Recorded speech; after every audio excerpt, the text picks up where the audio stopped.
ये आज की बात नहीं है कि हालात या कल ख़राब थे या आज ख़राब है या फ्यूचर में कैसे होंगे। ये बात पिछले 40 साल से ज़्यादा इसको हुए जो लेट 70s से लेकर आहिस्ता आहिस्ता फिर 90s में काबुल सारा जो है सिविल वॉर की वजह से सारा वीरान हुआ। 2001 से लेकर कंस्ट्रक्शन भी यहाँ पर अफ़गानिस्तान में हुआ, एजुकेशन के सेक्टर में, हेल्थ के सेक्टर में, और ऐसे जो बाकी भी अलग अलग डेवलपमेंट्स हो गए, जो इंफ्रास्ट्रक्चर है उस पर काम होता रहा। लेकिन इसके साथ साथ लड़ाई भी वहाँ पर चलती रही। अमेरिका तो कहता यही है कि बस हम तो लोगों के हुकूक के लिए करते हैं, लेकिन असल में इंसानियत के ख़िलाफ़ ख़ुद ही अमेरिका खड़ा हुआ है। हमारे यहाँ हर दिन ऐसे दिन नहीं होता जहाँ पर जिस दिन वहाँ पर मरने के और लाशों की न्यूज़ नहीं आए चैनल पे। नमस्कार दोस्तों, D5 चैनल हिंदी देख रहे सभी दर्शकों का मैं धर्मेंद्र संधू स्वागत करता हूं। अफ़गानिस्तान में जिस तरह के हालात बने हुए हैं सब उसको जानते हैं। जिस तरह से तालिबान ने वहां पर कब्ज़ा किया है, अपना शासन कायम किया है, इसी के चलते आज हम आपकी मुलाकात करवाने जा रहे हैं अफ़गानिस्तान से आए हुए कुछ विद्यार्थियों के साथ जो पंजाबी यूनिवर्सिटी पटियाला में अपनी पढ़ाई करने आए हैं। लेकिन इनको चिंता सता रही है कि इनका फ्यूचर क्या होगा, वापस जाने पर कैसे हालात होंगे, इनके परिवार वहाँ पर कैसे हैं, इसके बारे में बातचीत करेंगे। तो आपको मिलवाते हैं अफ़गानिस्तान से आए हुए उन विद्यार्थियों से जो अपने फ्यूचर के लिए यहाँ पर आए हैं, अपनी पढ़ाई पूरी करने के लिए आए हैं। क्या नाम है जी आपका? सत श्री अकाल जी, मेरा नाम अब्दुल हादी शरीफ़ी है जी। और अफ़गानिस्तान से आप कहाँ से हैं? मैं अफ़गानिस्तान से पंजशेर प्रोविंस से हूँ और काबुल में रहते हूँ। मेरा फैमिली आधा काबुल में है, आधा पंजशेर में है। और कैसे हालात हैं वहाँ पे? जैसे आपने भी सुना है, आपको भी पता है, परिवार से बात होती है कि तालिबान ने कब्ज़ा कर लिया है अफ़गानिस्तान के ऊपर, और किस तरह के हालात हैं? आपकी परिवार के साथ बात हुई? जी, हमारे परिवार के साथ बात हुई। अभी सभी परिवार जो है, सभी लोग जो वहाँ पे है, उन्होंने सभी शॉक हुए, मतलब स्केयर थे। वो मेरा आधा फैमिली जो काबुल में है, उन्होंने अभी तक इसके पहले कोई तालिबान तो देखा ही नहीं। सो ये उसका it is there first time उन्होंने तालिबान को देखते हैं, इसलिए उनके लिए बहुत बहुत परेशान है, बहुत बुरा हाल है। अभी तक तो सेफ़ है वाले, लेकिन फ्यूचर में जो क्या होने वाला है बहुत उन्होंने कंसर्न है इसकी वजह से। तो पता नहीं क्या होने वाला है कल। और जब वहाँ पे अमेरिकी सेना थी तब कैसे हालात थे अफ़गानिस्तान के? उसी टाइम तो हालात ठीक था, ज़्यादा बुरा भी नहीं था। कुछ सिक्योरिटी प्रॉब्लम थे तो, लेकिन हमारे वो गवर्नमेंट जो था, रिपब्लिक था, हमारा जो वैल्यूज़, जो राइट्स था, स्पेशली जो फीमेल्स राइट्स जो था, मतलब वहाँ पे अभी तालिबान के पहले मतलब 10 मिलियन स्टूडेंट्स जो स्कूल्स में जाते थे, उसमें 40% फीमेल्स थे, गर्ल्स थे। और यूनिवर्सिटी स्टूडेंट्स जो है ना, उसके 26% में ये लड़कियां थे, फीमेल्स। वैसे hundreds of thousands of females उसको जॉब करते थे। अभी तो पता नहीं तालिबान उनको अलाउ देती है कि नहीं देती है, मतलब वो इसके बाद स्कूल जा सकते हैं, यूनिवर्सिटी जा सकते हैं कि नहीं सकते, ऑफिस जा सकते हैं कि नहीं हो सकते। फ्रीडम ऑफ स्पीच बहुत इम्पोर्टेंट है। मीडिया वाला जो फ्रीडम ऑफ मीडिया, वो इसके बाद क्या होने वाला है, वो रहेगा या नहीं रहेगा, इसलिए हम बहुत मतलब कंसर्न है इसकी वजह से कि क्या होने वाला है सर। और आपको कितना समय हो गया पंजाबी यूनिवर्सिटी पटियाला में अपनी स्टडी करते हो? मैंने तो यहाँ पे 2019 में आया था। मैं PhD कर रहा हूँ यहाँ पे। हाँ जी। कौन से विषय पर, कौन सा आपका सब्जेक्ट और टॉपिक क्या है? मैं मैनेजमेंट में PhD कर रहा हूँ और मेरा रिसर्च टॉपिक जो है female labour force participation Afghanistan में है। तो पता नहीं इसके बाद तालिबान फ़ीमेल लेबर फोर्स में अलाउ देती है कि नहीं देती है, और मेरे लिए ये बहुत मेरे रिसर्च के लिए भी ये प्रॉब्लम हो सकते हैं। जी, स्वागत है आपका। थैंक यू जी। क्या नाम है आपका? ज़बीहुल्लाह राशिद नाम है मेरा और मैं अफ़गानिस्तान से काबुल में रहता हूँ और बेसिकली मैं पक्तिका प्रोविंस से बिलोंग करता हूँ। जी। और कितना समय हो गया आपको यहाँ आए हुए? तकरीबन 2 साल हो गए अभी मेरे यहाँ पे रहते हुए और 2 सालों में यहाँ पर रह के अभी हमारा कोर्स भी जो वो चल रहा था यहाँ पर वो तकरीबन एंड होने को आया हुआ है अभी। और यहाँ पे आप पढ़ने के लिए आए हैं, लेकिन अफ़गानिस्तान में कैसी स्थिति है, कैसे हालात हैं एजुकेशन को लेकर, हेल्थ को लेकर? देखिए जी, ये आज की बात नहीं है कि हालात या कल ख़राब थे या आज ख़राब है या फ्यूचर में कैसे होंगे। ये बात पिछले 40 साल से ज़्यादा इसको है जो हालात वहाँ पर ख़राब है और ठीक नहीं है, उसी तरफ से ये लेट 70s से लेकर आहिस्ता आहिस्ता फिर 90s में काबुल सारा जो है सिविल वॉर की वजह से सारा वीरान हुआ, सारा जो मिट्टी बन गया वो बिल्कुल वहाँ पर कुछ नहीं रहा। उसके बाद फिर तालिबान का गवर्नमेंट था, फिर उसके बाद जो है अमेरिका है वहाँ पर अफ़गानिस्तान पे अटैक किया, जो भी बहाना लेकर वहाँ पर आ गए। वो आज ख़ुद भी वो कह रहे हैं कि वो वहाँ पर उसामा बिन लादेन नहीं था और ये अलग अलग सी रिपोर्ट सुन के आते हैं। अभी उसके आने के बाद अमेरिका के अफ़गानिस्तान में आने से अभी 20 साल गुजर चुके हैं। 2001 में अफ़गानिस्तान आए हुए थे अमेरिका उसामा को ढूंढने, जो एक बहाना था और बहाने के सिवा कुछ भी ये नहीं था। एक नया गेम शुरू करने के लिए, अपना डोमिनेंस एशिया में कायम करने के लिए ये गेम बनाया हुआ था अमेरिका ने और अफ़गानिस्तान उसका शिकार उन्होंने टारगेट किया हुआ था, जो कंट्रीज़ और भी उनके साथ जिसने हेल्प किया हुआ है। फिर उसी टाइम से 2001 से लेकर कंस्ट्रक्शन भी यहाँ पर अफ़गानिस्तान में हुआ, एजुकेशन के सेक्टर में, हेल्थ के सेक्टर में और ऐसे जो बाकी भी अलग अलग डेवलपमेंट्स हो गए, जो इंफ्रास्ट्रक्चर है उस पर काम होता रहा। लेकिन इसके साथ साथ लड़ाई भी वहाँ पर चलती रही। ये लड़ाई वहाँ पर 2001 से लेकर आज तक चल रही थी और आज भी स्टेबल नहीं है वहाँ पर। फिर एक टाइम आ गया कि 10 साल पहले उसामा मिल गया, कहाँ पर? पाकिस्तान में।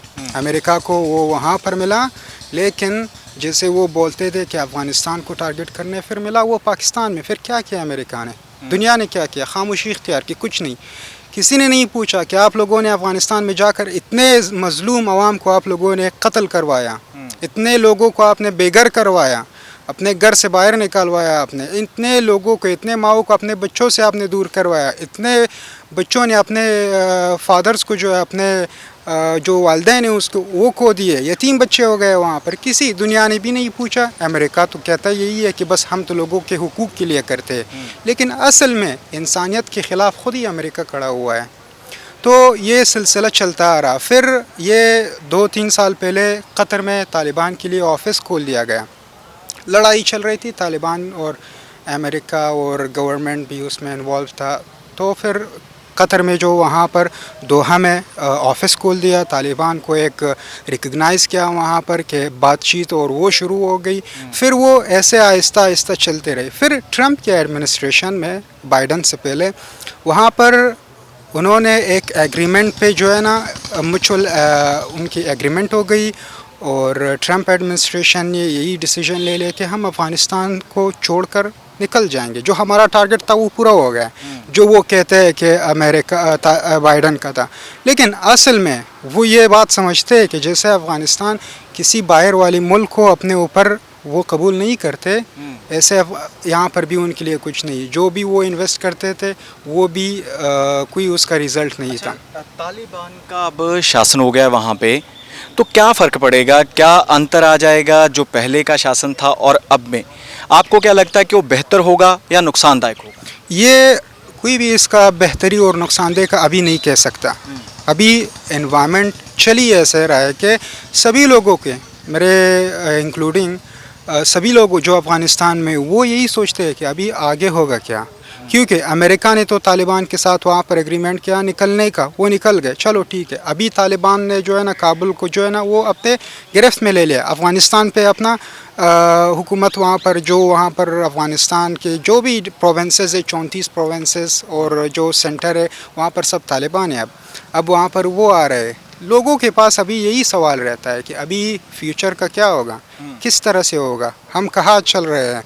जो हमने ये 20 सालों में इतने मेहनत से जो भी खड़ा किया हुआ है, जिस तरह से भी खड़ा किया हुआ है, इसका क्या होगा। बिल्कुल, आप जिस तरह से यहाँ पे हायर एजुकेशन के लिए आए हैं, तो आपने भी कुछ मन में आपके सपने होंगे, कोई ड्रीम्स लेकर आए होंगे कि यहाँ से पढ़ाई करने के बाद वापस जाएंगे तो वहाँ पे जाके जो फ्यूचर है बड़ा ब्राइट होगा, लेकिन वो भी आपको थोड़ा सा लगता है कि उसमें भी थोड़ा सा कमी आएगी। बिल्कुल, जो इतना मेहनत करके इतने मुश्किल से हम आए हैं यहाँ पे, ये सिर्फ मैं नहीं, जो मेरे भाई यहाँ पर बैठे हुए हैं सब, ये ऐसे आसानी से यहाँ तक नहीं पहुँचे हुए हैं। हम यहाँ पर जैसे जहाँ पर लड़ाई वगैरह नहीं होती और जैसे हमारे जहाँ पर 40 साल से ज़्यादा वहाँ पर मुसलसल लड़ाई चल रही है, वहाँ पर पढ़ाई और ये करना ये बहुत मुश्किल होता है। जैसे यहाँ पर लोग बच्चे उसको ये पता भी नहीं है कि लड़ाई होती क्या है। हाँ, फिल्मों में वगैरह में वो देखे हुए, लेकिन अपने आंखों के सामने अपने भाइयों को मरते हुए नहीं देखा उन्होंने। अपने आंखों के सामने नहीं देखा हुआ है कि एक बम ब्लास्ट ने 150 लोगों को मार दिया हुआ है, वहाँ पर ऐसे लाश और खून पड़े होते होते। वहाँ पर नहीं देखा हुआ कि हर दिन वहाँ पर किस चीज़ की खबरें आती होते। जैसे यहाँ पर खबरें आती है कि स्पोर्ट में ये किया, यहाँ पर खबरें आती है कि ऐसे यूनिवर्सिटी वगैरह जो भी डेवलपमेंट की, यहाँ पर खबरें ऐसी चीज़ों की अक्सर आती है। हमारे यहाँ हर दिन ऐसे दिन नहीं होता जहाँ पर जिस दिन वहाँ पर मरने की और लाशों की न्यूज़ नहीं आए चैनल पे। तो ये हमारे लिए बहुत मुश्किल होता है। और जैसे आपने पूछा कि क्या फ्यूचर कैसे देखते हो, मैं जब यहाँ पर आ रहा था, इसी से पहले मैंने अपने देश में वापस जाने के यही थे कि जो मैंने वहाँ पर करना है, जैसे बाकी जो मुल्क तैयार है वो तो चलो ठीक है चल रहे, लेकिन हमें दुगना करना है। जो भी मेहनत करना है वो दुगना करना है, ट्रिपल करना है, दुगना और ट्रिपल और 3 गुना से ज़्यादा भी करना है। अगर जितना हमारे जो तवान है, हम में जो हमें कुदरत है, उससे ज़्यादा भी करना है। क्यों? क्योंकि हमारे यहाँ ज़रूरत है। वहाँ पर सब करते हैं, जो भी है बहुत मुश्किल से, बहुत मेहनत से वो आगे चलते हैं। लेकिन हाँ, अभी जो भी वहाँ पे यूथ है, अगर वो मेल है या फीमेल्स है, जो भी है, सबका यही फ्यूचर के बारे में टेंशन। मेरा ख़ुद अपना भी ये हाल है कि चलो ठीक है, मैं यहाँ पर मैंने मास्टर्स अपनी कंप्लीट कर दी, तो फ्यूचर क्या होगा, क्या मैं जिस फील्ड में मैंने स्पेशलाइजेशन किया हुआ है, जिस फील्ड में मैं आगे चला गया, क्या वो मैं आगे लेकर जा पाऊँगा। अच्छा, यहाँ पे कितने स्टूडेंट हैं आपके साथ? जैसे आप लोग 4-5 लोग हमसे बात कर रहे हो, इसके अलावा पंजाबी यूनिवर्सिटी में या पंजाब में आपके साथ कितने ऐसे स्टूडेंट हैं जो वहाँ से यहाँ पढ़ने आए हैं? इसका तो एग्ज़ैक्ट जो नंबर है वो तो मुझे पता नहीं है उसके बारे में। लेकिन जैसे इस पंजाबी यूनिवर्सिटी में जो पटियाला में है, यहाँ पर तकरीबन 30-40-50 के करीब जो अभी है, 50 के लड़कियाँ भी हैं, लड़कियाँ? इसमें लड़कियाँ भी है और लड़के भी हैं। और पंजाब में भी फिर है, ऐसे जलंधर में भी है, ऐसे और भी स्टेट्स में। बाकी जितने भी इंडिया की स्टेट्स हैं यहाँ पर, सभी स्टेट्स में है। और ये तकरीबन पिछले कुछ सालों से जो है ना, जो इंडिया अफ़गानिस्तान के साथ वहाँ पर एजुकेशन की फील्ड में कर रही है, वही स्कॉलरशिप की बेस पे जो वहाँ पर हर साल तकरीबन हज़ार के करीब स्टूडेंट्स यहाँ पर आते हैं पढ़ने के लिए। क्योंकि हमारे वहाँ पर जो फैसिलिटीज़ है, जो एजुकेशन के लिए इंफ्रास्ट्रक्चर्स है, वो कम है, इस तादाद पे नहीं कर सकते जितने यहाँ पर हर स्टेट में बहुत तादाद से यूनिवर्सिटीज़ होते हैं। तो हर स्टेट में यहाँ पर लड़के भी है और लड़कियाँ भी पढ़ने आते हैं, और अलग अलग फील्ड्स में, बैचलर को लेकर और मास्टर्स में और पीएचडी में, सारी फील्ड्स में। और वहाँ पे अफ़गानिस्तान में मुख्य रूप से जो सिख फैमिलीज़ हैं वो कितनी क्या हैं, उनके हालात कैसे हैं? क्योंकि हमारे जो पंजाब के मुख्यमंत्री, उन्होंने पीएम से रिक्वेस्ट भी की है कि जो लोग वहाँ पे भारतीय लोग हैं, ख़ासतौर से यहाँ से सिख गए हुए हैं, जहाँ वहाँ सिख रहते हैं, उनकी जो सुरक्षा है उसको निश्चित किया जाए और कोशिश की जाए कि उनको यहाँ लाया जाए। सिख लोग या हिंदू लोग जो भारत से, जो इंडिया से वहाँ पर आए हुए यहाँ के लोग हैं, वो अलग है। हमारे ख़ुद भी अपने सिख वहाँ पर जो है, जो अफ़गान हैं, वो वहाँ पर उसके दादा परदादा जो भी वहाँ पर रहते थे वो है वहाँ पर। जैसे हमारा कंडीशन है, जैसे हम है, वो भी वहाँ पर वैसे है।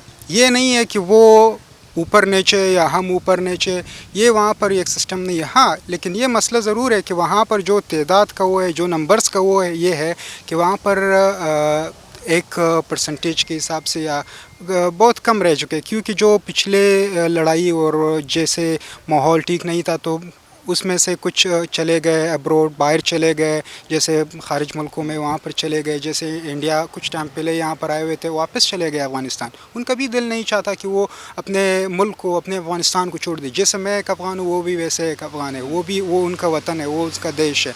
उनका हालात जो है, जो बाकी लोगों के हालात है, उनके भी ऐसे ही। जैसे बाकी लोग वहाँ पर दहशतगर्दी के और खौफजदगी के जो शिकार है, वो भी वैसे है जितने हम हैं, उसी हिसाब से। हाँ, रहते हैं वहाँ पर, सेंटर में भी रहते हैं काबुल में। नंगरहार प्रोविंस जो है, जो कैपिटल है उनका जलालाबाद, वहाँ पर भी रहते हैं। खोस्त प्रोविंस में भी रहते हैं, ऐसे लेकर पक्तिया प्रोविंस में भी रहते हैं, गजनी में भी रहते हैं, कंदहार में भी रहते, अलग अलग जगहों में, हेरात वगैरह सभी जगहों में वहाँ पर रहते हैं और शांति से रहते हैं। लेकिन मसला क्या है, जो पिछले टाइम में वहाँ पर हालात ख़राब थे, उसी की वजह से, उसी हालात की वजह से वो भी इनका शिकार है, जैसे हम, जैसे बाकी सब वहाँ पर हालात की वजह से। अभी देखा जाए कि फ्यूचर में अभी आगे कैसे होगा। बिल्कुल, हम यही उम्मीद करते हैं कि जो आपका फ्यूचर है वो बिल्कुल ब्राइट हो, क्योंकि आप बड़े यहाँ पे सपने लेकर, ड्रीम लेकर यहाँ पर पहुँचे हैं। और हम भी उम्मीद करते हैं, हमारे जो परमात्मा है उससे अरदास करते हैं इंशाल्लाह कि आपका जो फ्यूचर है वो बिल्कुल ब्राइट हो, क्योंकि कोई भी जो स्टूडेंट कहीं पे आता है पढ़ाई के लिए तो बहुत उसके मन में सपने होते हैं। आपका बहुत बहुत धन्यवाद। शुक्रिया जी। तो ये थे अफ़गानिस्तान से आए हुए वह विद्यार्थी जो यहाँ पर अपनी पढ़ाई पूरी करने के लिए पंजाबी यूनिवर्सिटी पटियाला में आए हैं और विभिन्न डिग्रियाँ प्राप्त कर रहे हैं। कोई पीएचडी कर रहा है, कोई बैचलर्स कर रहा है, कोई मास्टर्स कर रहा है। हम भी उम्मीद करते हैं कि जल्द ही अफ़गानिस्तान के हालात सुधर जाएँ, वहाँ पर तालिबान का जो राज है वो सही रहे और कोई ना कोई जो उम्मीद की किरण वहाँ पर जागे और ये लोग वहाँ जाकर अपने परिवार के साथ सुखद जीवन व्यतीत कर सकें। कैमरामैन गुरवीर विर के साथ मैं धर्मेंद्र संधू। जुड़े रहें D5 चैनल हिंदी के साथ।